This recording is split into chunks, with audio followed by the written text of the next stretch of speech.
An audacious crime on Syracuse's east side sends investigators spiraling for answers. Oh. Get out. Well, this isn't Shirley. It was a very brutal, grisly crime scene. The little kid just ran to me. He said his friend was dead. It's a crime of anger, someone who is very upset with that person. It definitely devastated me because now in my head it's like, why? Before long, detectives are hot on the trail of a heartless killer. There had been history of physical and psychological abuse. He had both motive and proclivity to commit this crime, but he was nowhere to be found. That gave us a really strong indication that he was on the run. But her loved ones won't stop fighting until they see justice served. He took a life that didn't belong to him, and he thought he was going to get away with it. He has no remorse. He does not care. This is a selfish and evil crime. Any red flags of abuse or a bad relationship, just run. Just get out. September 15th, 2021. Summer is coming to an end in Syracuse, a city regarded as the economic and educational hub of upstate New York. It's known as the Central City in upstate New York. Approximately 150,000 people. We're most well known for Syracuse University, but the city itself has been one of the more violent places in upstate New York. Because of that, we have an entire unit that investigates homicides in the city. And around 3:30 a.m., local investigators are called into action. There's been a shooting in an apartment complex in East Syracuse. 521, it's going to be a confirmed shooting. Copy, confirmed shooting. When police make their way inside the apartment, they realize they're dealing with multiple victims. Oh. Get out. Clear, 2 down. That's 521, we're going to need medical here. They locate 2 victims, one male and one female. They were both on the kitchen floor. Both victims are unconscious and lying in pools of blood. There was large amounts of blood, and it was a very brutal, grisly crime scene. There's casings right there. No gun. Right here. Right here. There's casings on the ground. There's casings right there. Based on the amount of blood and shell casings, it's obvious to officers that both victims have been shot multiple times. Even seasoned officers are taken aback by the brutality of this crime. Well, this isn't Shirley. Yeah. I gotta say, this is not what I was expecting when I said come to this call. The victims are identified as 29-year-old Shabria Gainey and 33-year-old Julian Mansaw. Julian was shot 10 times, while Shabria suffered 5 gunshot wounds. To officers, this immediately reads overkill. Regardless, paramedics must conduct their due diligence, checking for any possible signs of life. All right, let's do a pulse. Sadly, there's nothing the paramedics can do for Julian. So there is a pulse. They were too late to support and help him. Julian is already dead. But to everyone's surprise, there is hope for Shabria. You say you got a pulse on her? Yeah. She has been shot in her arm, her back, and her chest, a total of 5 times. But as EMTs check for a pulse, they notice that she's still alive. Girl. Somebody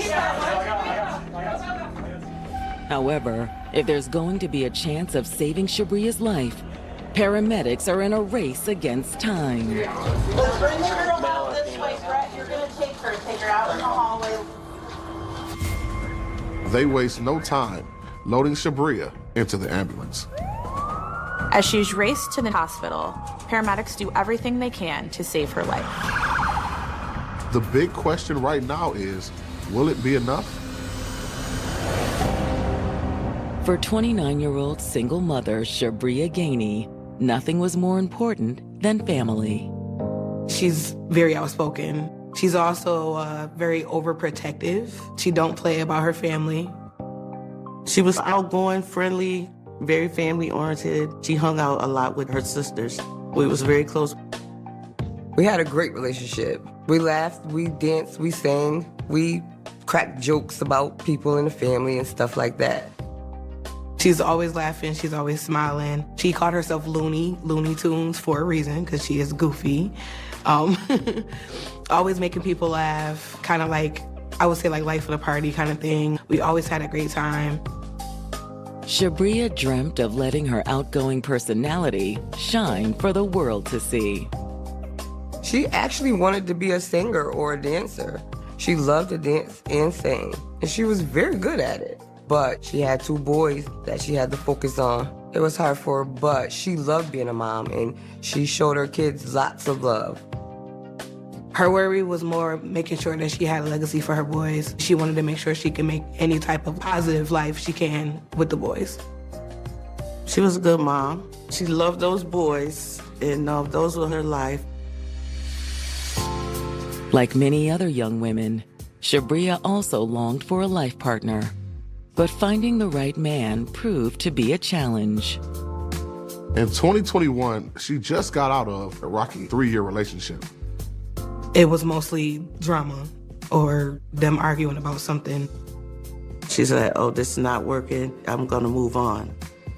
And Shabria didn't waste any time jumping back into the dating pool. She did have a few boyfriends.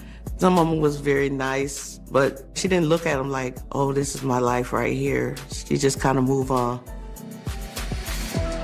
However, when Shabria started spending more time with a childhood friend, 33-year-old Julian Mansaw, it seemed as though their platonic relationship could become something more.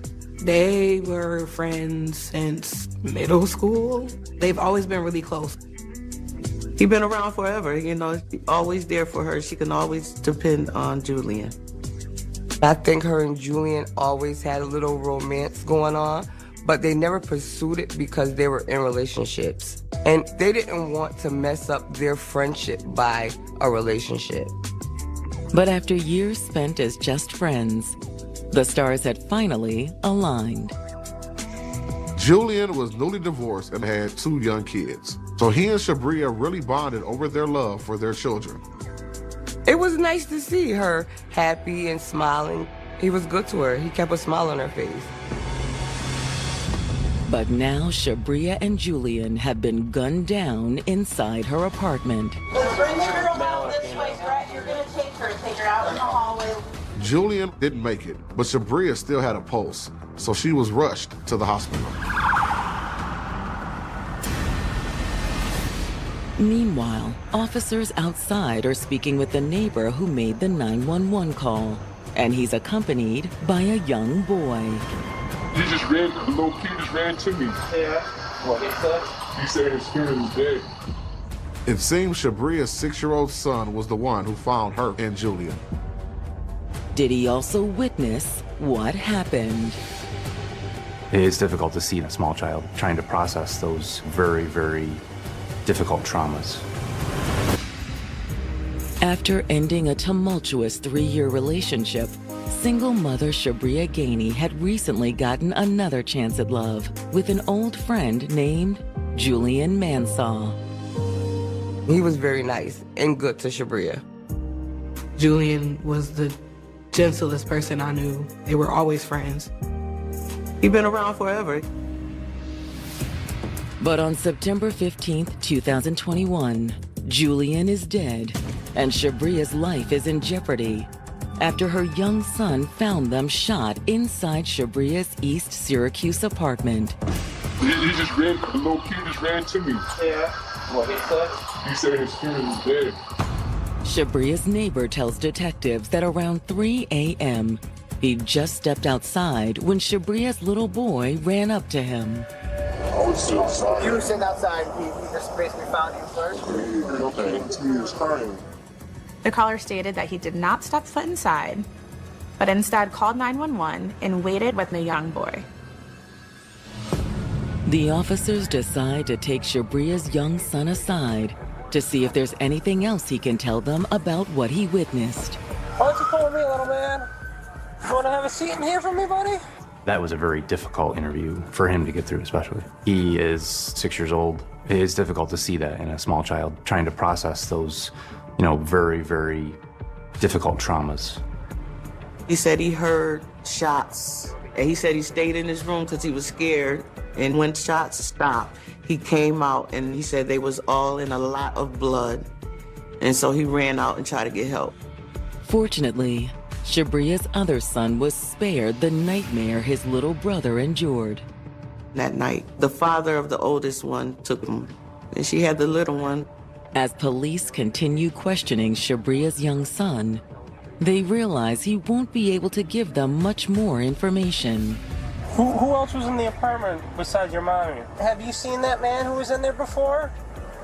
No. He doesn't know his date of birth. He just knows his first. Does he know his first and last name? Just his first name. He does know that he's got family living nearby, but he doesn't know where they are or how to reach them. He says he's got a grandma, but doesn't know where, doesn't know his number. However, as the sun begins to rise over Syracuse, the rest of Shabria's family receives word that something terrible has happened.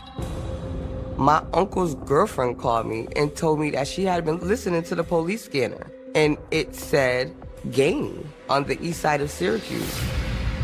I woke up to 5 missed phone calls and a message saying that Shabria could be in trouble and that we needed to head up to her apartment as soon as possible. I got the call. It said, get to Shabria's house ASAP. Something happened.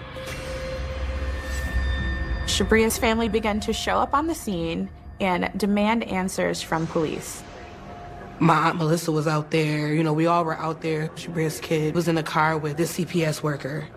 We got a call that our family member is in trouble. We need to know what's going on, at least something. But with an open investigation in process, getting any answers from the officers is easier said than done. Ma'am, I have nothing for you. I seen a lot of police and it was taped off. We didn't know who was hurt in the house or how bad it was or anything, and they weren't really telling us much. So it was terrible. We were very much panicked. I just got the call from the neighbor. That's the reason why I knew. It's an ongoing investigation. I can't say anything. Really? It's very common in homicides, especially, to have family members have very big reactions. So I don't begrudge anybody that has a big reaction to that. You want to be as helpful as you can, but it's difficult to toe that line between telling the family everything and protecting the integrity of the case.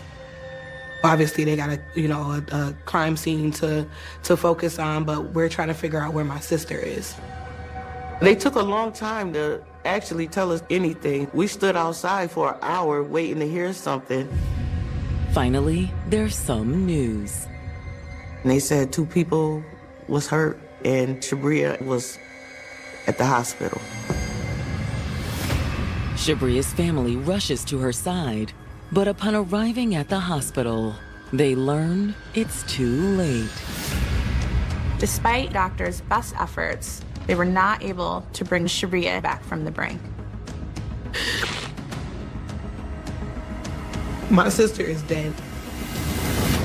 In Syracuse, New York, 29-year-old shooting victim Shabria Gainey has just passed away at the hospital from her injuries.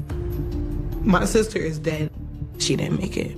I'm not really one to be emotional, whatever, when it comes to certain things, but that broke me. Yeah, that broke me. She was still fighting, like the fighter she was.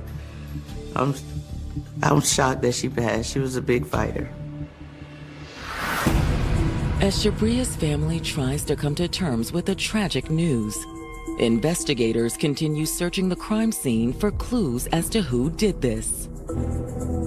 There's an open window, and investigators surmise that's how the killer was able to enter the apartment. Inside the house were multiple .40 caliber casings. The police recovered at least a dozen spent casings from the kitchen floor and underneath the fridge. There are also multiple projectiles embedded into a nearby couch.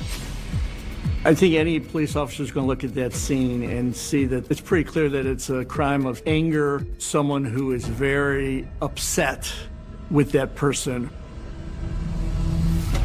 In their search for answers, the investigators circle back around to Shabria's devastated family.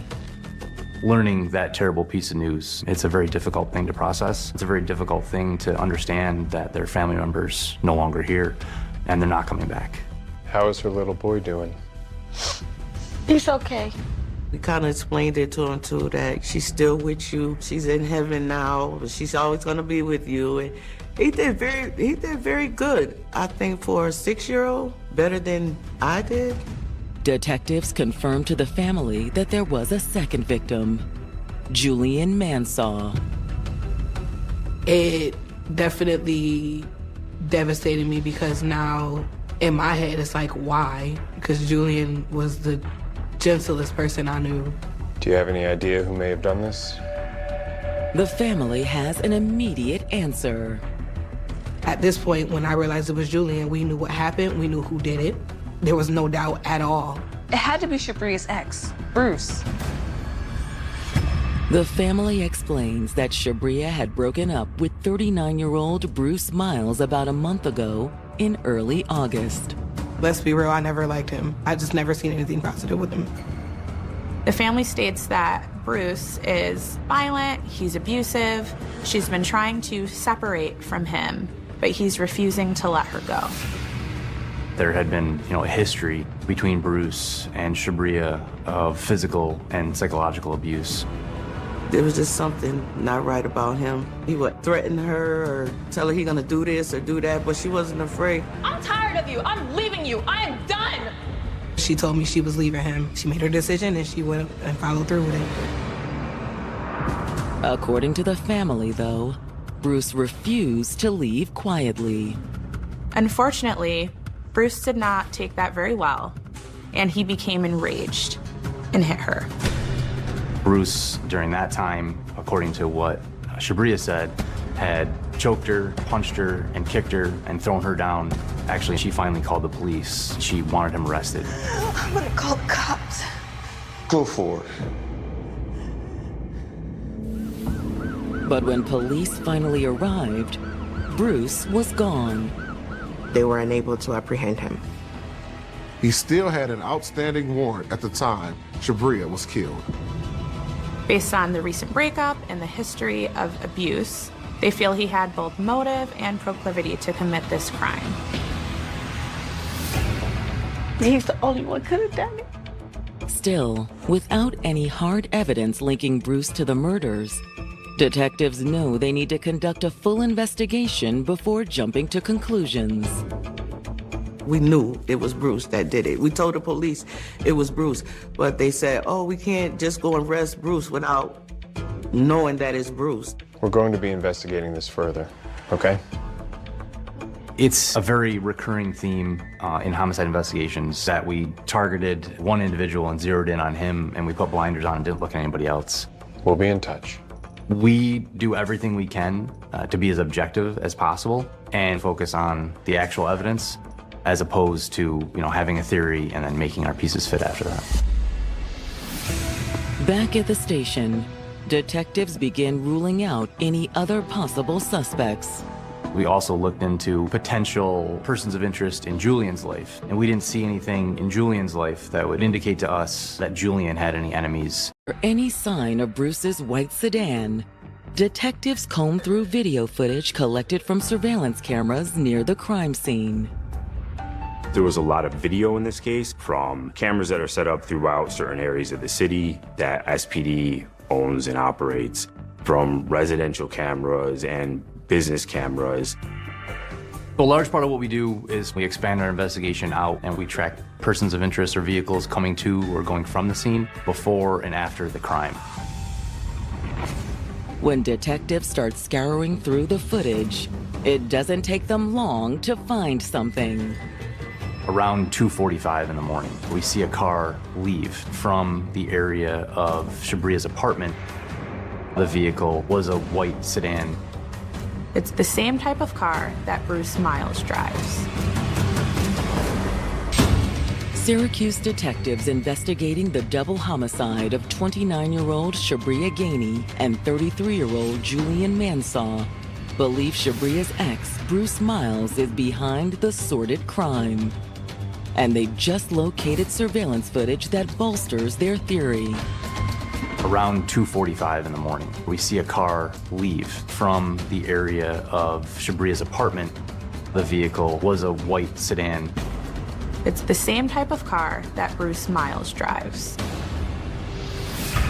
Using the footage obtained from other cameras across the city, detectives begin tracking the white car and recreate the path it took after leaving Shabria's apartment.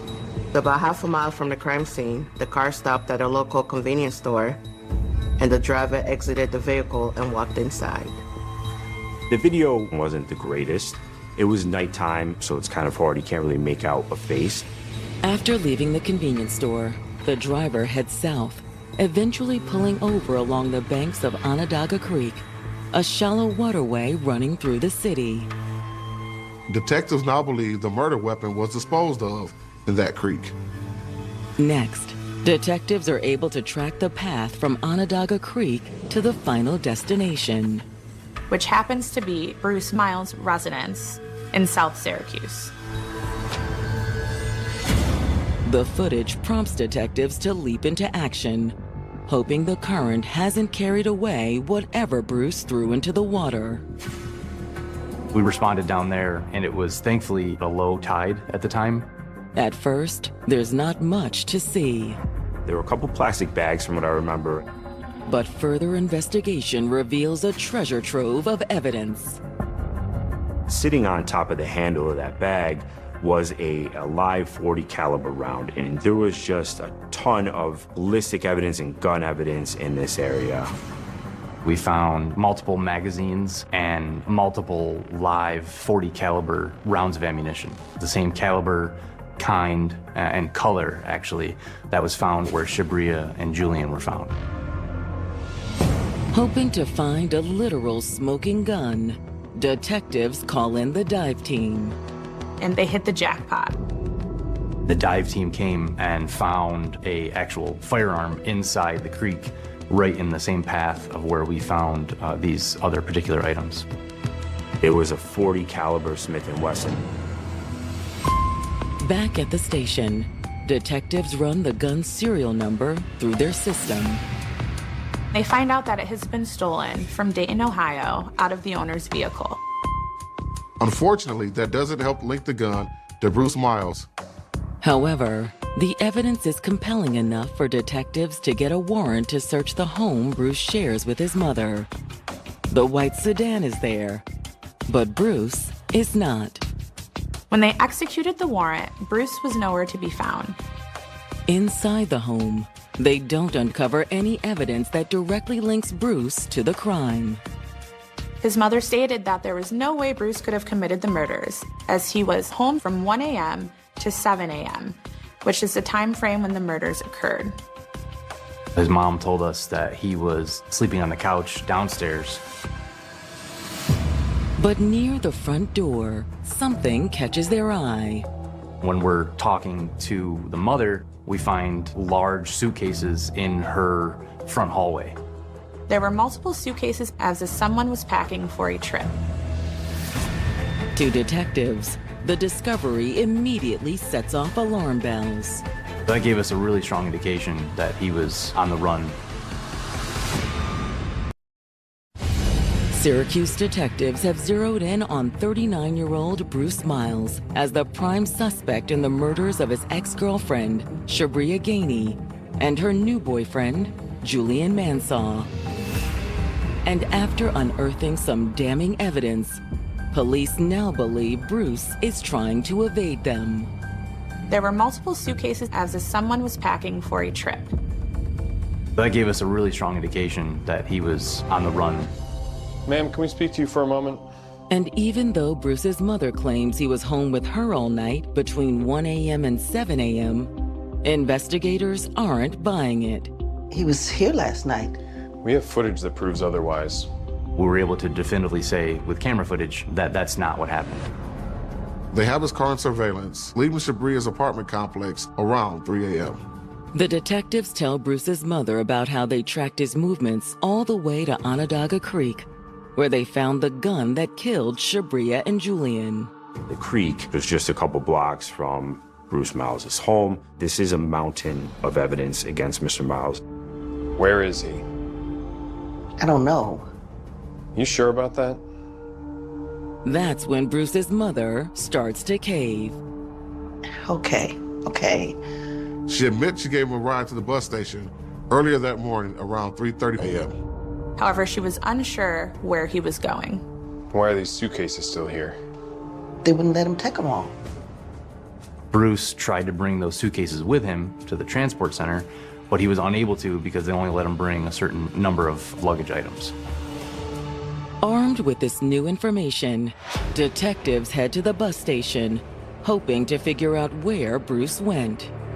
We were able to find that he had purchased a ticket at 3:30 in the morning for a bus from Syracuse to Columbus, Ohio, which was supposed to arrive at 2:10 p.m.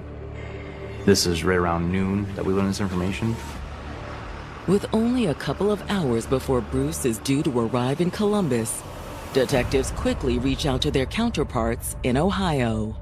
We're able to contact their warrant squad in Columbus, and they were gracious enough to help us take him into custody. Officers in Ohio arrive in the nick of time, just as the bus is pulling in. They reacted in record time, and the fact that they were able to get to the Regional Transportation Center while the perpetrator was still on the bus was incredible. Bruce Miles. Yeah, you under arrest. As soon as Bruce exits the bus, they're able to apprehend him and take him into custody. He did not resist arrest. He was taken into custody without incident. I felt like it was stupid to run. There was a lot of drama. We were so happy that they caught him finally. That's what everybody was hoping for, because we thought he got away. The detectives back in Syracuse are eager to speak with Bruce. Once we learned he was in custody, we drove directly to Columbus, Ohio to attempt to interview him, and he declined our efforts to have a conversation with him. He was subsequently extradited back to New York. Bruce is charged with 2 counts of first-degree murder. First-degree murder is a rare charge in New York State, reserved for only the most heinous and serious crimes. Murder in the first degree, you need aggravating factors. And in this particular case, the aggravating factor was that 2 people lost their lives at the same time. But without a confession, prosecutors will have to work overtime to craft their theory of what really happened on the night of September 15th. When he actually got into the apartment, then just rage came out. With the help of police in Columbus, Ohio, Syracuse detectives now have Bruce Miles, their top suspect in the murders of Shabria Gainey and Julian Mansaw, in custody. I was happy that they got him, but I was still sad because he took my best friend away. We formally charged him with murder in the first degree because he had killed 2 people. Bruce is held without bail until the start of the murder trial in March of 2023. At trial, prosecutors open their case by contending that Bruce's motive couldn't be clearer. It was jealousy. We really kind of focused on a theme and theory of jealousy. Mr. Miles was jealous that Shabria was with Julian. And because it's a circumstantial case, I really wanted the jury to see that there's nobody else who could have committed this crime. He had the motive to do it. He had the means to do it. He was in the area. When Shabria broke up with Bruce in August 2021, he was determined to do everything to win her back. The prosecution argues that was exactly Bruce's plan in the early morning hours of September 15th. We found that he had made 9 phone calls to Shabria from 1 a.m. to 1:38 a.m. The majority of them are hang-ups because they're so short.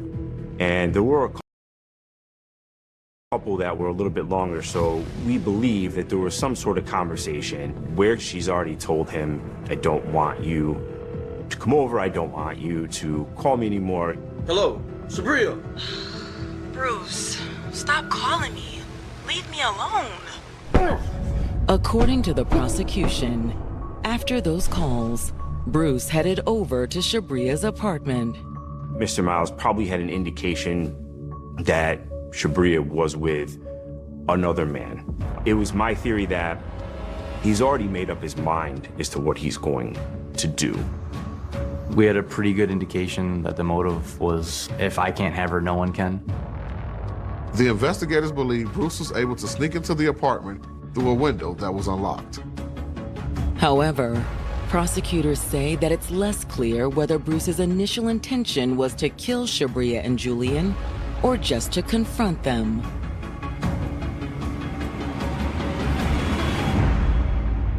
Who is this? I think that wasn't necessarily a crime of passion, but I believe that when he actually got into the apartment, then just rage came out. Shut up! The prosecution argues that Bruce lost it because what he wanted did not happen. He was super angry to find Shabria with another man. Man, just calm down. Calm down. Calm down. He fired off more than a dozen rounds at a defenseless Julian and Shabria, hitting them each multiple times and killing them both. His emotional regulation was non-existent, and he was really just seeing red and seeing rage, and nothing was going to stand in his way of ending their lives. After the shooting, he fled the scene, tossing the gun in Onondaga Creek, before heading home and plotting his escape to Ohio. In an act of bravery, Shabria's own son, now 8 years old, takes the stand to testify about the horrors he witnessed that night. They put him on the stand, and I think he did a great job. He got up there like a big boy and said what he needed to say. He told what happened to his mom the best he could have. I was very proud of him that he was strong enough to get up there, and he definitely got that from his mother. On the stand, he discusses being woken up in the middle of the night to the sound of gunshots and finding his mother and another man bleeding out on the floor. His testimony was absolutely impactful. He was extremely brave in doing it, and it was very impactful because that bravery came out. Everybody in the courtroom was crying. That was very, sad to put a little kid like that on the stand. But he knew the most. The fact that he had to see it, the fact that he had to go find somebody to help him call the police, he is so strong and brave. But when it's the defense's turn, they argue that none of the evidence is enough to prove beyond a shadow of a doubt that Bruce is guilty of murder. His defense's strategy really was that Mr. Miles was at the wrong place at the wrong time. Bruce's defense also states that there's a reasonable explanation for him to have been in the apartment complex, as he has a friend that lives in the area as well, and they had plans to spend time together that night. They said that he just sat and waited for, an hour or so, which would account for the time that he was actually there. Will the effort to create a reasonable doubt work? After 2 days of deliberation, the jury returns with its verdict. The jury comes back with a guilty verdict for first-degree murder, tampering with evidence, and criminal possession of a weapon. The jury was able to make a correct determination that it was Bruce Miles. When they said guilty, it really was just a big relief because I could hear Shabria's family and Julian's family in the back start to cry, and they were obviously very emotional. I was happy that it came back guilty. That was a very good day, but I was very nervous. We sat there and waited and waited and waited and waited, and I just wanted to celebrate, because if this is the type of justice that we have to get, then so be it. I knew he was going down. I was happy about that. It's the best day of my life, I felt like. At Bruce's sentencing hearing, Shabria's family has some choice words for him. They discuss how difficult it has been for Shabria and Julian's children to cope with the loss of their parents, especially Shabria's son, who now suffers from PTSD and night terrors. The fact that he had to see it, the fact that he had to go find somebody to help him, the fact that he's involved, period, like, no, I'm not okay with it. But even faced with all the grief he's caused, Bruce refuses to admit his guilt. He told the court, I'm not going to apologize or say I'm sorry because I have nothing to be sorry about. He was very nonchalant in the courtroom. He thought he was going to get away with it. He has no remorse. He does not care. And he's really trying to save himself. But the judge is having none of it. The judge was like, you don't have any remorse? And he told him he's very disappointed in him when we know that you've done this and you still have no remorse. He was sentenced to potential of 41 1/3 to life to 44 years to life.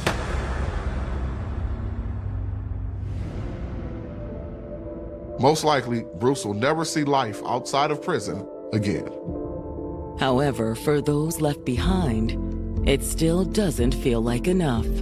I was glad that he was getting such a high number, and obviously he has life on the back end of it.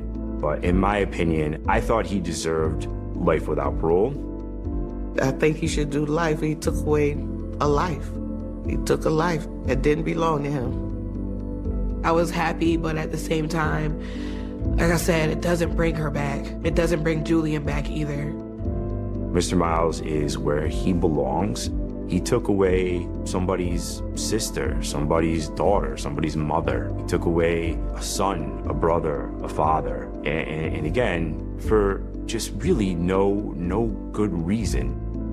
Whenever somebody loses their life, there's always more than one victim, especially in this case. Anybody who loved Julian or anybody who loved Shabria, they're also victims, and especially Shabria's son. He's strong, he's in counseling. He didn't really talk too much before, and now he opens up and talks. He's doing very good. Better than I thought he would. He's doing great. I have this huge picture in my room of Shabria, the beautifulest picture ever. And when I feel down or whatever, I may talk to that picture, let her know how much I miss her. And I wish she was here. I would give her a big old hug and a kiss and tell her I love her so much. There's so much she's missing that she should be here for. We all miss her down here. Yeah, she's missed a lot.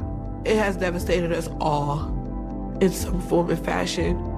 And the family has sage advice for other women who find themselves in a similar predicament.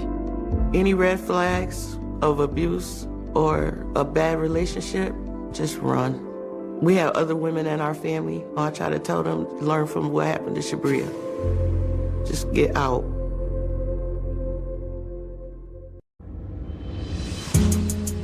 He'd always been a country boy. Our farm was out in the boondocks. It's a rural farming town. He loved his fishing. He loved hunting.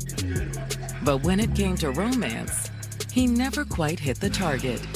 He just couldn't find the right person. He'd been married and divorced 3 times. And he would never get another chance. This man was murdered in his bed. Shot with a shotgun at close range. It was execution style. Was it simply a robbery gone horribly wrong? In a rural area, people don't lock their front door. But why would they have targeted my brother out of the blue? Didn't make any sense. Or was it all part of an elaborate plot? Whoever did this Put it on me. With toxic relationships, it's very difficult to get out. Like a stick of dynamite with the fuse lit.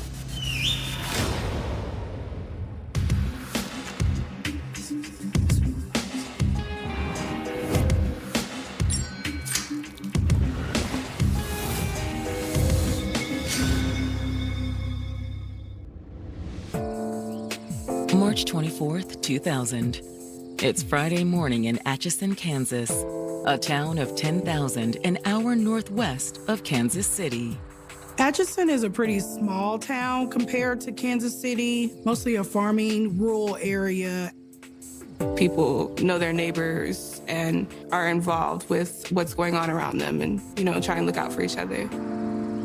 But this spring morning, one Atchison woman is looking for her son, 38-year-old Kurt Boldridge. Kurt told his family that he was going on a fishing trip the previous weekend, but his mom hadn't heard from him since. It wasn't normal for her to not hear from him, so she was very concerned for his safety. She called police to do a welfare check. Please, I'm really worried about him. I remember it plainly as day. We got the radio dispatch for a check the welfare, and we all headed that way. Everybody knew the Boldridge family. When officers showed up, everything looked normal. They knock, they try and get inside. Kurt, you in there? The door is locked, and there's no answer. They did not have a key, so they found a window and they broke it out so they could get inside the house. And when they get inside of his home, they realized that there was a problem. There was a huge amount of flies in the house. But the flies weren't the worst of it. Something's not right here, man. There was a distinct smell of death. It's not a smell that people forget.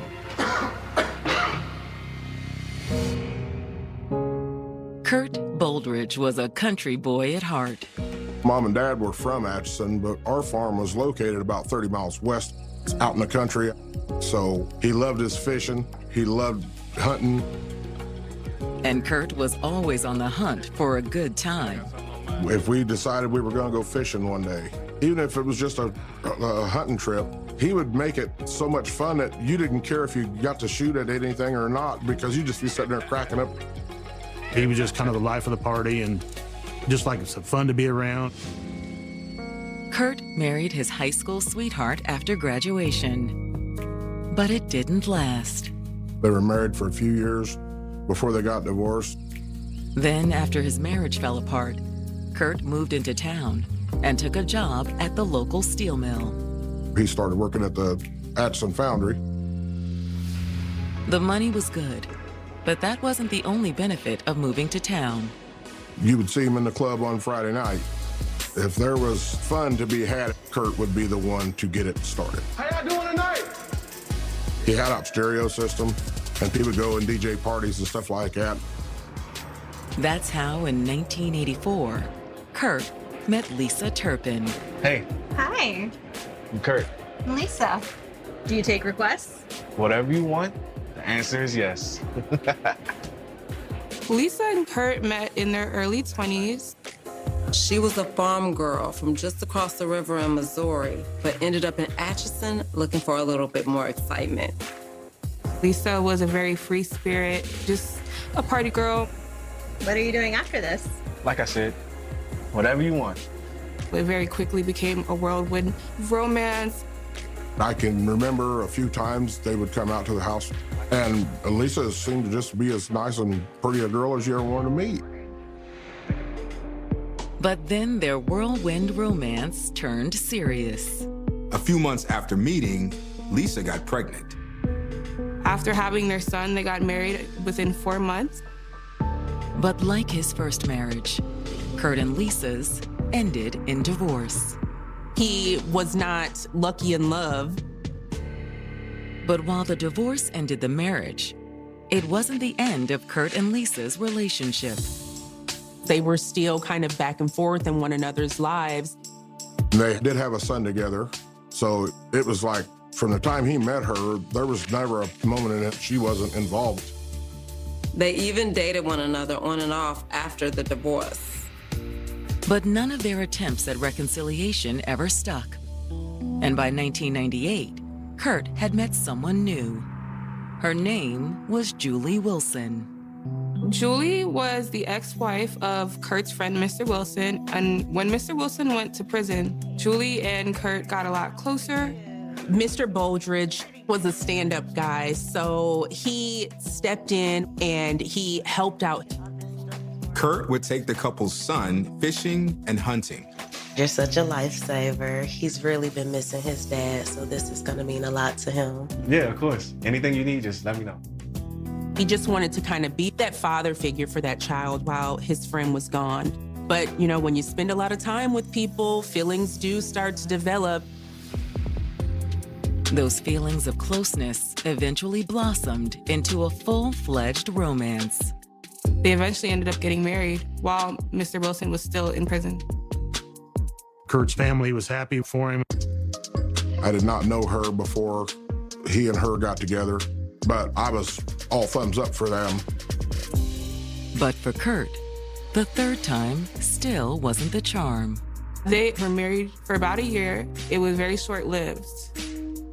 He just couldn't find the right person to kind of help make his happily ever after dream come true. So Kurt decided to take a break from love and put that energy into himself. He bought a piece of property and started construction on his own house. And then look at this. He was a carpenter, he was a painter.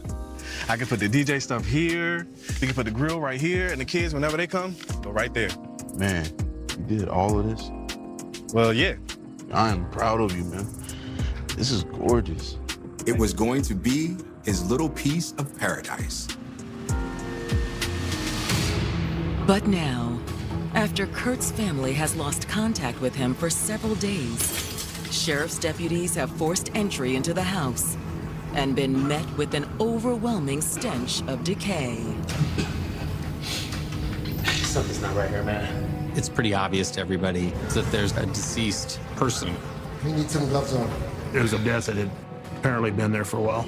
I need some air. One person even had to step out of the house because of just the strength of the scent. Tracing the smell to the bedroom, the remaining deputy locates the source of the odor. They found the body laying in bed. His body was underneath a blue comforter. He had been shot in the head. After his third divorce, Kurt Boldridge was taking a little time to himself. He was ready to just kind of live his own life. And then look at this. He built his own home and was getting back to his rural roots. We can put the grill right here. That took him away from the real world, so to speak. But now a sheriff's deputy has found a dead man inside the house that Kurt built. He'd been shot at close range with a shotgun.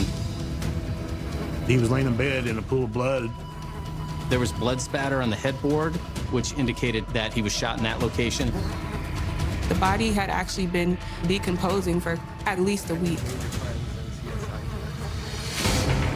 And when the homicide detectives arrive on the scene, one of them confirms that the dead man is indeed Kurt.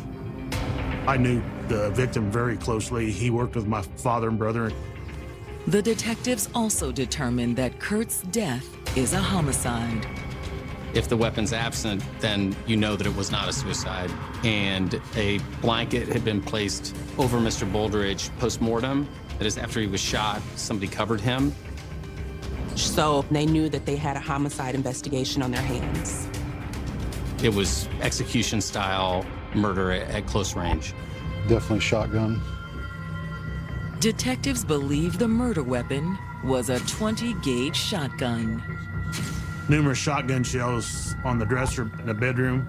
There was, I believe, 2 boxes and 3 shells standing upright. Also, one of the deputies located a 20-gauge spent shotgun shell outside the back door of the residence, about 7 feet out from the door. However, despite the number of 20-gauge shells in the house, detectives can't locate a gun to match. Which suggests the killer may have taken the weapon with them. But how the killer got in the house isn't clear. There was no sign of forced entry. Does that rule out a random intruder? In a rural area, even today, oftentimes people don't lock their front door.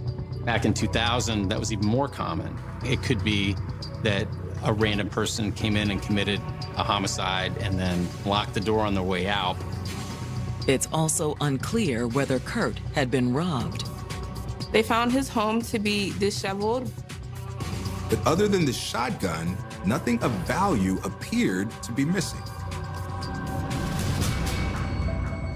Hoping to find out who might have a score to settle with Kurt, the detectives turned to the dead man's family, who begun gathering at the scene. While police worked the scene, Kurt's mother had been getting the word out to everyone. My mom was just distraught, crying, couldn't hardly breathe, couldn't hardly talk. And I said, well, what the hell's wrong? And she said, I don't know how to tell you, but they just found Kurt. So from there, I hopped in the truck, went up to my brother's house. And the family has no doubt who's to blame. I said, she finally killed him, didn't she? They immediately pointed fingers at his second wife, Lisa. Man, ain't no doubt in my mind that Lisa's behind all of this. Why do you say that? Because their relationship was so toxic. Their relationship was like oil and water, really. It just never mixed, never gelled well. There was always that explosive portion of it. People in town knew it. All their close friends knew it. Local law enforcement knew it too.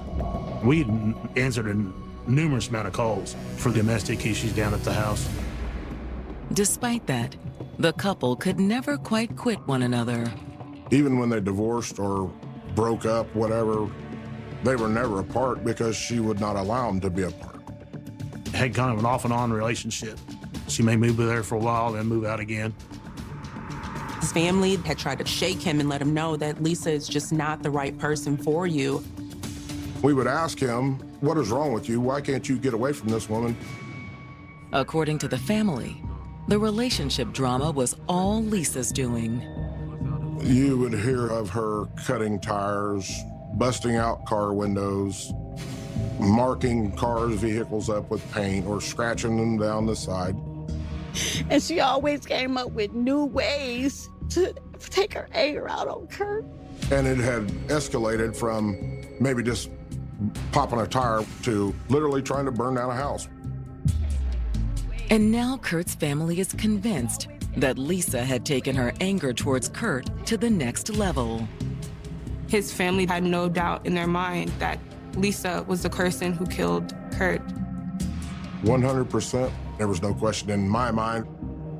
That put her at the very top of the list of being a prime suspect. When the detectives bring her in, Lisa admits that her relationship with Kurt had been chaotic. I mean, I loved him. I'd never actually hurt him. She denied all involvement. However, she does say she knows someone who could be involved. You guys should talk to Kirk Wilson. Mr. Wilson was the man whose wife had left him for Kurt when he got locked up. It was bound to bring about some sort of jealousy. And according to Lisa, Kirk had just gotten out of prison. According to Kurt Boldridge's ex-wife, Lisa, the man whose wife left him to marry Kurt has just been released from prison. According to Lisa, she believed that he may be responsible for Kurt's murder. His name is Kirk Wilson. Mr. Wilson and Kurt had known each other for a long time. He is also well known to local law enforcement. Wilson used to be a very upstanding citizen in the community. He was a city superintendent for the city of Atchison. But then he got hooked on drugs and turned to crime to feed his addiction. He actually physically made his father go to a bank and withdraw, I believe it was around $6,000 for him. He went to prison for that. But according to Lisa, the fact that Kirk Wilson is out of prison isn't the only reason she suspects he's Kurt's killer.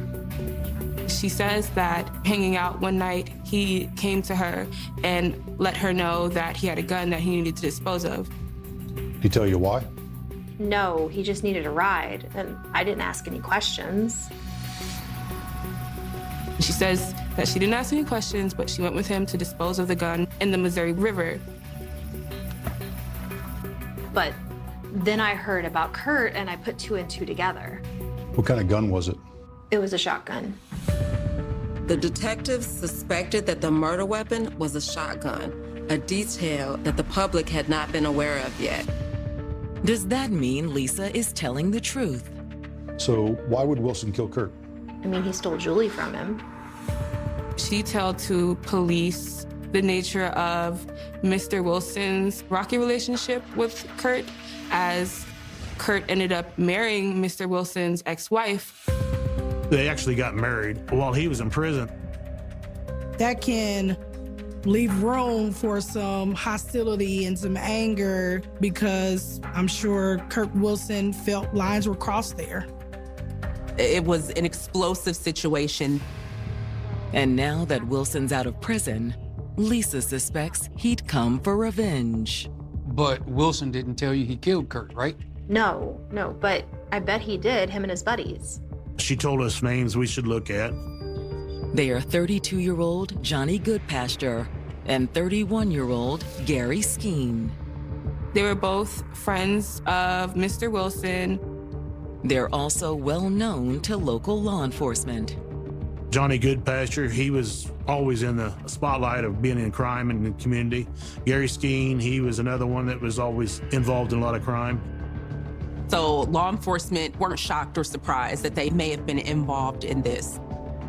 After talking to Lisa, the detectives decide to bring all three men in for questioning. Law enforcement's going to have to figure out if they had an alibi, if they had a motive, if there was a reason for them to be implicated.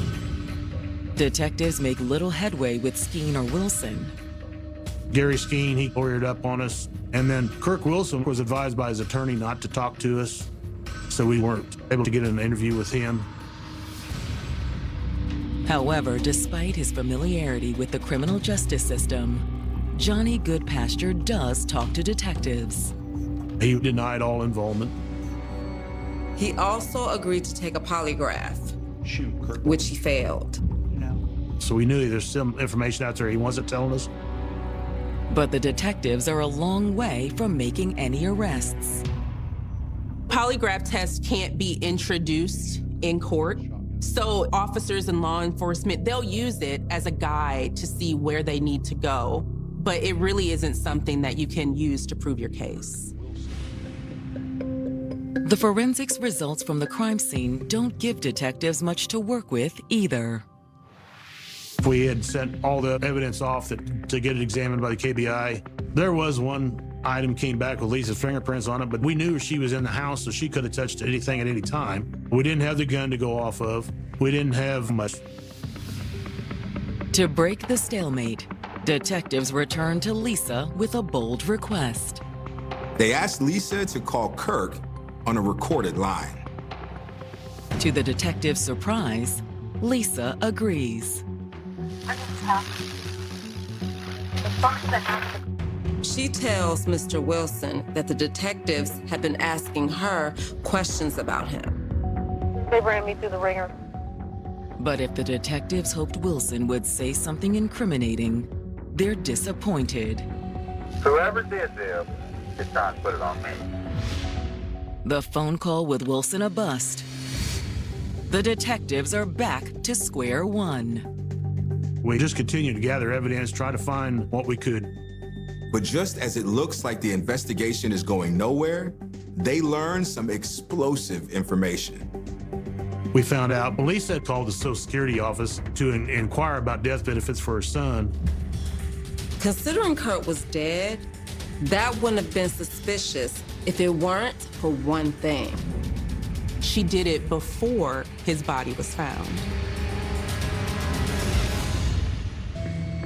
Detectives investigating the murder of Kurt Boldridge have learned that his ex-wife Lisa had recently looked into his death benefits.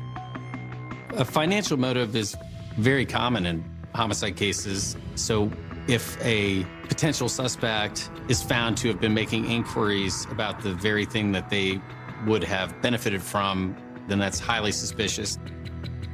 It's even more suspicious when the inquiry is made before the murder occurs. We know for a fact that she had made that phone call to Social Security before Kurt Boldridge was ever killed. Why would you be asking about that unless she was involved? Thinking they might have uncovered a motive for murder, the detectives follow up with the local Social Security office. According to the clerk that spoke with Lisa, it was a fairly routine call. She had reached out to see how much money and benefits her son would get in the event of Kurt's death. But the clerk also tells him that it wasn't just Kurt's son who would benefit. Since he was a minor and Lisa was his custodial parent, she would get the money until he turned 18. Does that mean Lisa killed Kurt for the money? To detectives, it's beginning to look that way. That's definitely going to be an important piece of circumstantial evidence. So law enforcement at that point is looking to corroborate or disprove that. Detectives begin by heading to the spot where Lisa claims she'd taken Wilson to toss the shotgun. Lisa told us that Kurt Wilson threw the gun in the river about a half mile up from Leavenworth. It's hard to prove a murder without a murder weapon. So police definitely wanted to make sure that they found that. We made numerous attempts with the Lee Summit dive team to retrieve the gun from the river. But the exhaustive search fails. The gun was never located. Which leaves detectives wondering, was Lisa's story about Wilson even true in the first place? When law enforcement's given alternative suspects by somebody, that could be a deflection, it could be, it wasn't me, but it was somebody else. Wilson's criminal record and history with Kurt also made him an ideal scapegoat. Maybe Wilson was telling the truth at that phone call the detectives were listening to, when he told Lisa someone was trying to frame him for the murder.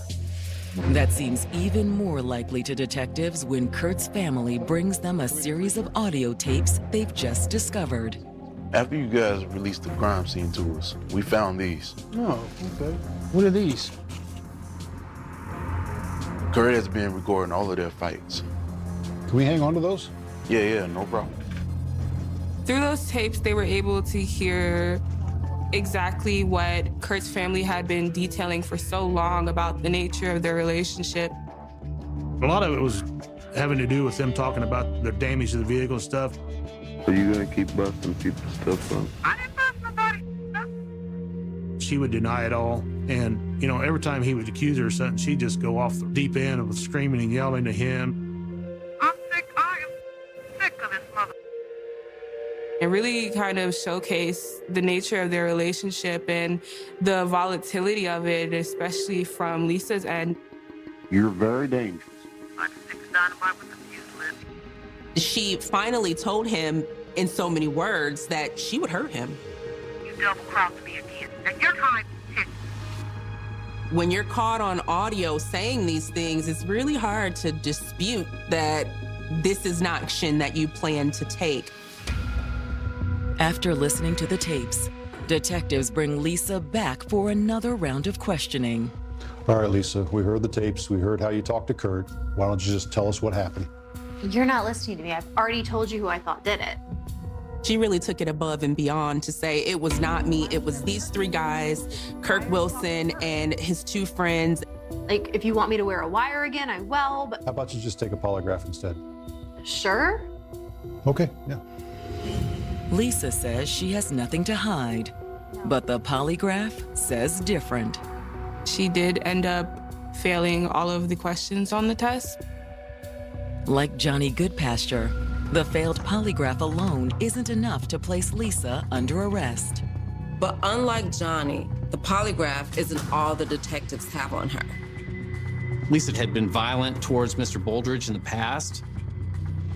There were also inquiries about the Social Security benefits and the audio tapes of Lisa threatening Kurt's life.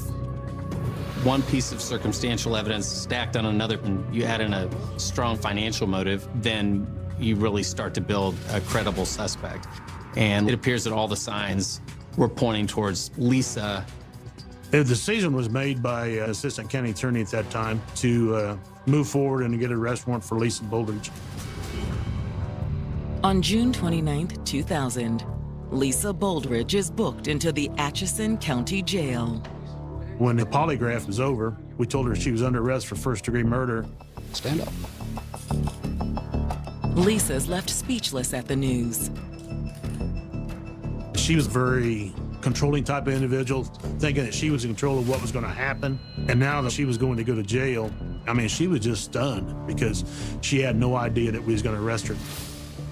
For Kurt's family, the arrest is a confirmation of what they suspected all along. Everybody breathed a sigh of relief. I believe the whole community was like, oh, they finally got her. But had they arrested the right person? More than a month after Lisa's arrest, detectives get a surprise visit from a woman named Tina Wilson.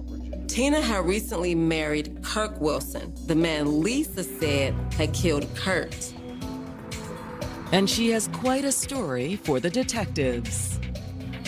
Apparently, Mr. Wilson and his friend Johnny Goodpasture recently had a falling out. Kirk Wilson accused Johnny Goodpasture of having an affair with his wife. And according to Tina, Wilson had also threatened Johnny. And he said, I'm gonna kill you, like I killed Kurt. Get out of here!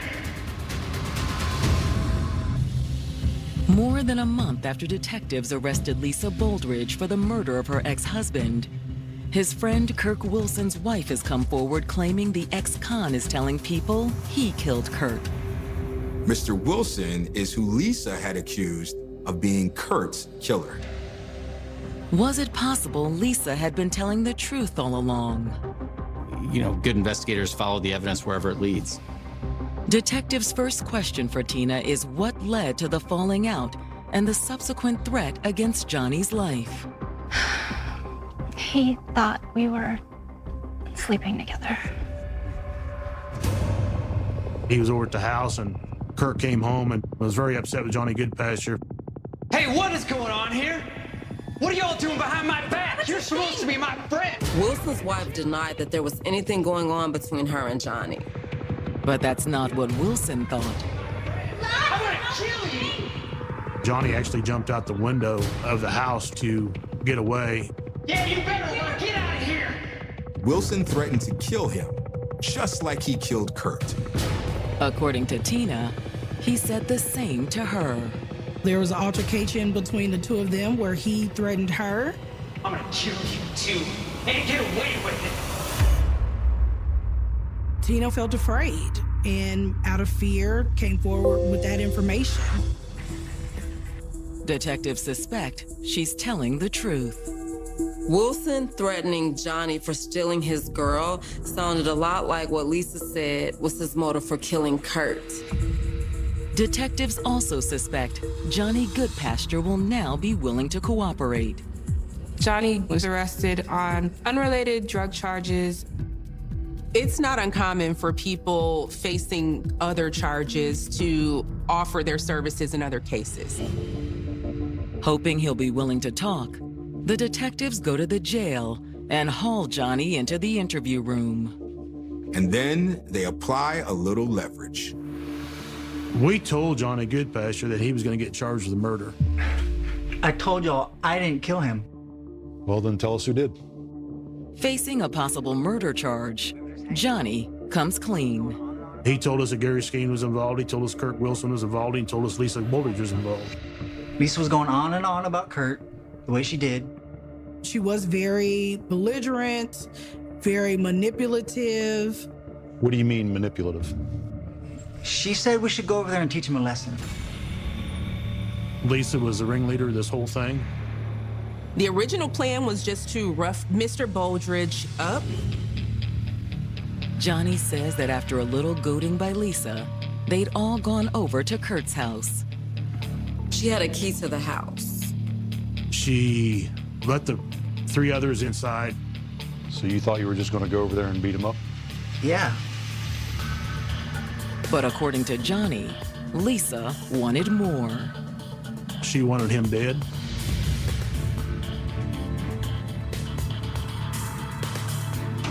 Here. There was a 20-gauge shotgun leaning against the wall. Lisa picked the shotgun up and just tossed it to Kirk Wilson. So Wilson did it. As far as I know. Johnny says he wasn't in the room when Kurt was killed. But between his story and the evidence at the scene, the detectives have a pretty good idea what happened when Lisa and Wilson slipped into Kurt's bedroom. We believe he was asleep in bed. Kirk Wilson held the gun about 18 inches from the side of his head and says, "Wake up," or something like that. Then as soon as Kurt opened his eyes, Wilson pulled the trigger and shot him.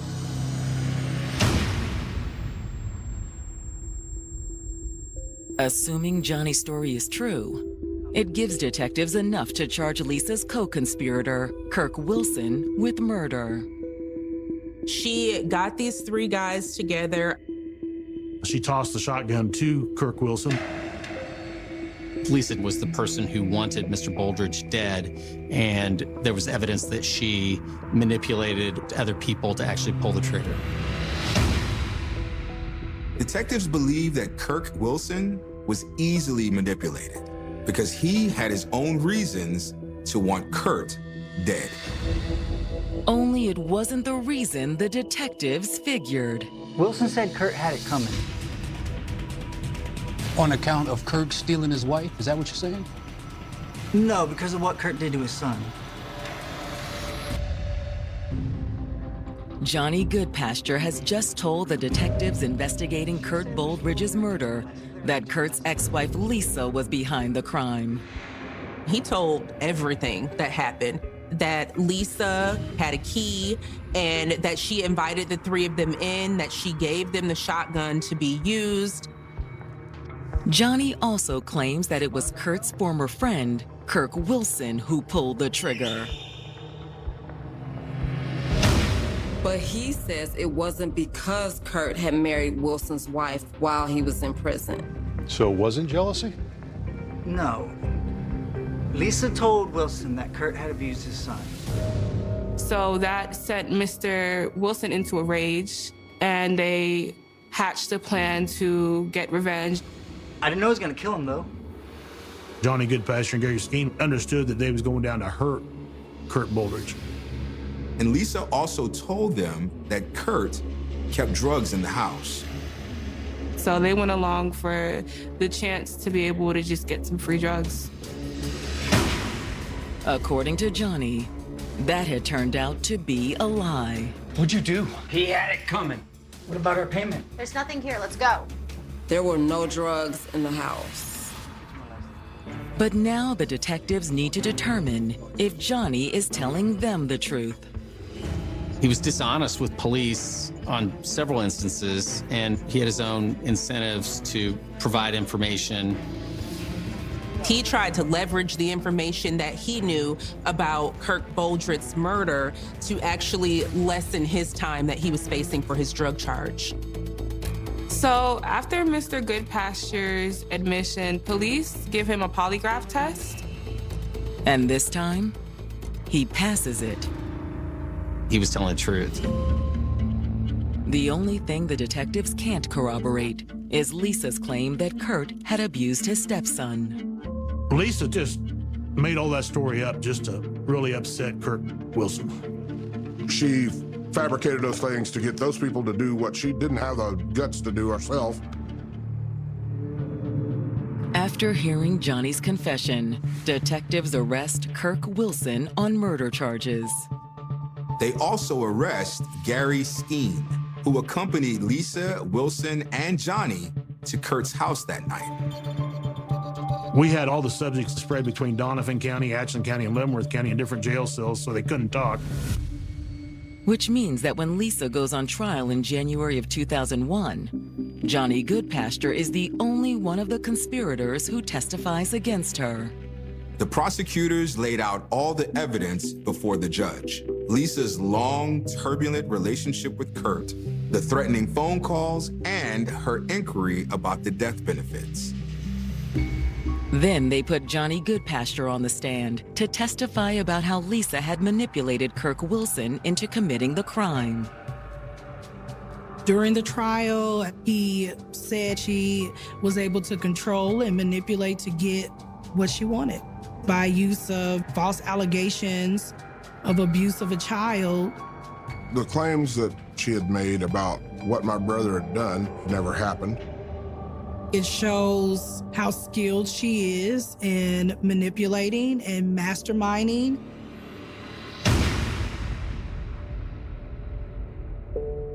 When it's the defense's turn, Lisa's attorneys do their best to discredit Johnny's testimony. He'd been dishonest with police, so the impeachment line is obviously, were you lying then? Are you lying now? Are you lying all the time? The defense also suggests that while Lisa may have been at the house that night, she was just a bystander and never intended for Kurt to die. What did you do? He had it coming. I believe wholeheartedly that she thought to the core that she was going to walk free. But she's wrong. She was convicted in a matter of hours over what testimony we put on. The judge sentences Lisa to life in prison. But she will be eligible for parole after serving 25 years. When she first comes up for parole, I imagine the parole board will still look at it carefully, and the family will have the right to send letters in, and the parole board will make its decision. There is so much frustration. There is so much pent-up anger. There's so much hatred. I don't know how anyone could expect me or my family, if she gets released, to walk down any street and never see that woman's face again, knowing what she done to my brother. The other 3 conspirators are already out of prison. Goodpasture got the lightest sentence, 24 months, because he, helped the police. He pled guilty to burglary charges. Gary Skeen also took a plea deal.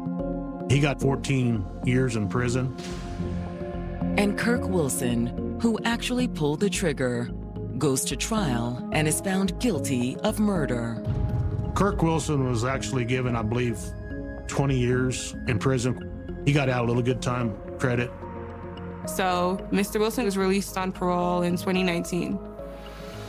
I've driven through these streets and I have seen Kurt Wilson's face, the man that has actually pulled the trigger on my brother. To not get out and retaliate against him is a pretty good exercise in self-control. But vengeance is mine, said the Lord. So I'm going to let him try to handle it his way. But it will never make up for what Lisa did to Kurt. Because of what Lisa did, his kid has been without a father for the last 25 years. A family has lost a person who can never be replaced. Years later, it's still hard sitting here in his seat talking about my brother. That's the kind of impact that he left on pretty much everybody that he touched in life.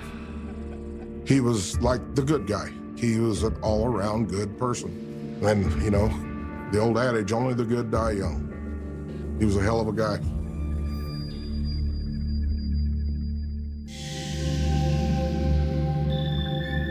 Reverend Abraham Kennard is a preacher's preacher. He's charismatic, raising your hope level to a point. He's more than a minister. He's a visionary. I really thought it was going to be a blessing for pastors all over America. What we're doing has never been done before. His prophecy, giving pastors everywhere the money they need and more to do God's work. Abraham Kennard realized that African American pastors had a difficulty getting a bank loan. He gave a check to them for $50,000. But what Kennard will do with their money is anything but godly. You've been bamboozled. You're talking about 1,000, 1,500, 2,000 churches. that was sold down the river. I had a vision. Ministry go forth, people are blessed.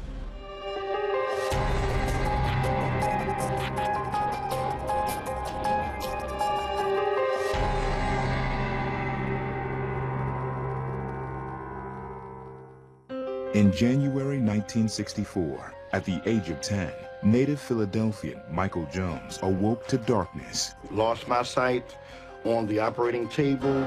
Jones would overcome his fear of the darkness by discovering the ham radio. The excited teen began to broadcast Sunday evening sermons from his neighborhood storefront church. That was like the biggest thing, called WJRS, Jones Radio Station. For the next 25 years, Jones' interest turns into a passion for the media. After seeing how so many ministers and pastors wanted to reach out over the radio and television so that they could spread the gospel of Jesus Christ, I had an idea. By 1990, the seeds of Restoration Multimedia Network were planted. On a warm summer day in 2001, Michael Jones hears of a financial opportunity as he's walking out of a church service. I heard a group of people talking about an opportunity where you can get involved and you could be positioned to get grant money to help your church or your nonprofit organization. Jones immediately thinks of his dream for Restoration Multimedia Network. What I visualized in my mind was being able to have a communication school where primarily underprivileged youth, some people from the disabled community, and get them working in the media area. His interest piqued. Jones wants to know more about this amazing financial opportunity and who's behind it. They told me that I needed to show up at a meeting to really get the details. 150 miles away in Woodbridge, Virginia, Pastor Donald Downing is overseeing his Heart to Heart Christian Center. His fledgling ministry needs everything from chairs to new carpet.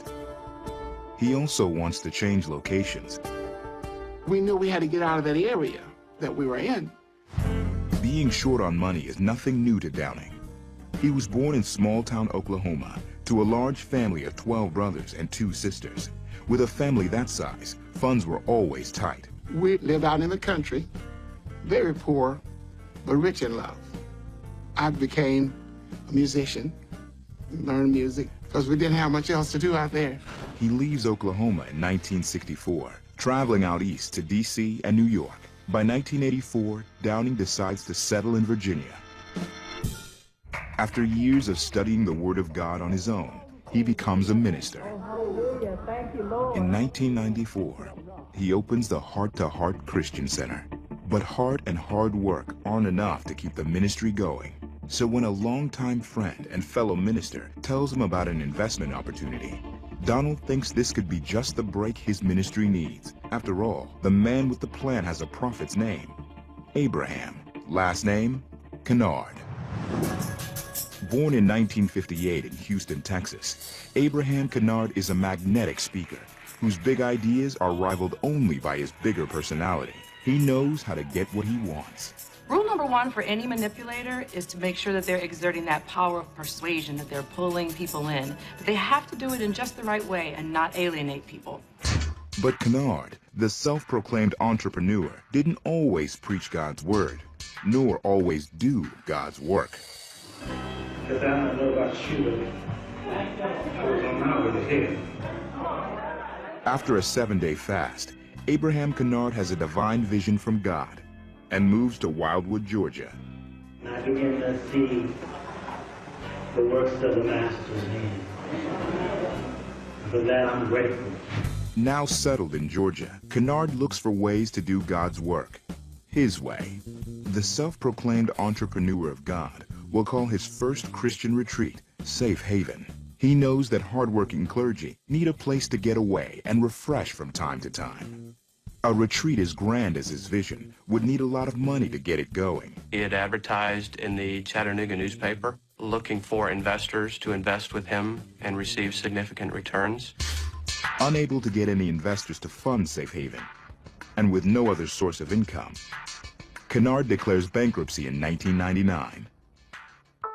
The entrepreneur isn't out for long. In 2000, he establishes the Network International Investment Corporation, or NIIC, to sell his Christian retreat idea again. But this time, the retreats target religious leaders. He still needs the seed money to fund the project. Now he approaches influential preachers with big ministries and a far reach.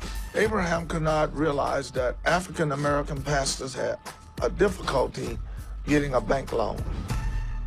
In early 2002, at a church in Philadelphia, Michael Jones is eager to hear about Kennard's plan. His wife Joanne goes with him to the meeting and describes the surroundings. I heard a lot of voices, and I wanted to know approximately how many people in this room. And I was told about a couple hundred. Jones immediately feels the enthusiasm in the room. The energy was high. People were excited. Kennard would not be present for this meeting. Instead, a pastor and his wife will present the program. The buy-in is straightforward. For every $3,000 they paid to him in membership fees, they were going to receive $500,000 in grant money. And those who are present today could reap huge rewards by investing in what Kennard calls the Church Project. Not only would members own shares, they would partake in the tax incentive. We're going to make money building the resorts. Instead of paying the taxes, we pass it on to you. When someone is promising you great returns with very little risk, run the other way. The lure of big money with little risk looks promising to a cash-strapped do-gooder like Jones. They told me there was a person who had a relationship with very, very wealthy people here in the USA. Abraham Kennard is that person. He says he has wealthy connections. Now's the time to take advantage of this wonderful opportunity. Jones thinks his media school for disadvantaged and handicapped kids is exactly the kind of CDC, or Community Development Corporation, that these donors might want to help. Within 30 days, I made a decision to go back, pay the money to get the assistance to form the CDC. Pastor Donald Downing attends a meeting in Woodbridge, Virginia.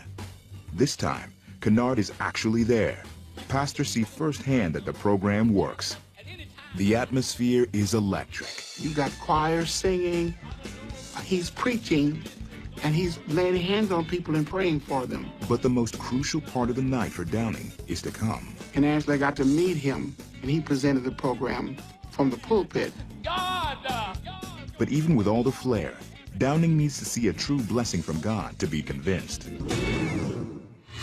Next, news of Kennard's money-making plan is spreading like wildfire. I got a call from a pastor in Colorado, and he shared with me about this investment. And interest in it snowballs. Once he started giving those checks, I said, this is it.